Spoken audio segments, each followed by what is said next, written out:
Bonjour chers téléspectateurs, bienvenue dans cette vidéo sur le diabète. Je vous pose une question avant de continuer dans cette vidéo.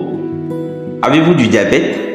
Pour le savoir, une prise de sang sans manger est nécessaire. Si la prise de sang est supérieure à 125 mg par décilitre, vous êtes déclaré diabétique. Si la prise de sang est comprise entre 110 et 125 mg par décilitre, vous êtes déclaré prédiabétique, c'est-à-dire que vous n'êtes pas loin de devenir diabétique.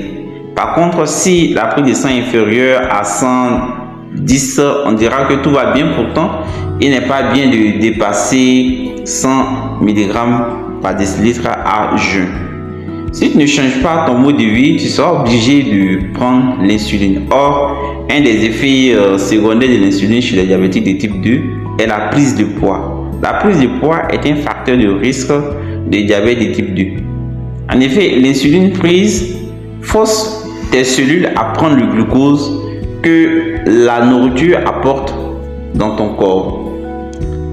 Le glucose, dans ce cas, se garde dans vos cellules sous la forme de graisse et le surplus de graisse augmente ton problème de diabète. 5 signes pour savoir si vous êtes diabétique. Premièrement, nous avons la fatigue. Deuxièmement, la sensation fréquente de soif. Troisièmement, la sensation de bouche sèche. C'est-à-dire que vous avez l'impression que votre bouche est vraiment sèche. 4. L'envie fréquente d'uriner. 5. Vous êtes en surpoids. Quel que soit l'effort que vous faites pour maigrir, vous avez un poids un peu élevé.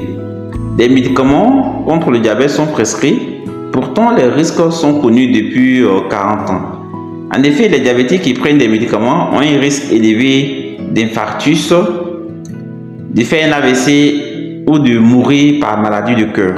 Si vous prenez un médicament contre le diabète, je vous conseille de ne pas arrêter. Par ailleurs, le médicament le plus donné à l'hôpital est connu sous le nom de la metformine, qui est vendu sous le nom du glucophage. Il donne une balance bénéfice-risque intéressante. C'est-à-dire que si on mesure les bienfaits de la metformine qu'elle apporte à notre santé et les conséquences que la metformine peut apporter, on voit que les bénéfices sont supérieurs aux conséquences. À l'origine, la metformine provient d'une plante appelée Galega officinale qui fait baisser la glycémie et fait beaucoup uriner, fait beaucoup pisser. La metformine a été mise sur le marché dans les années 1920.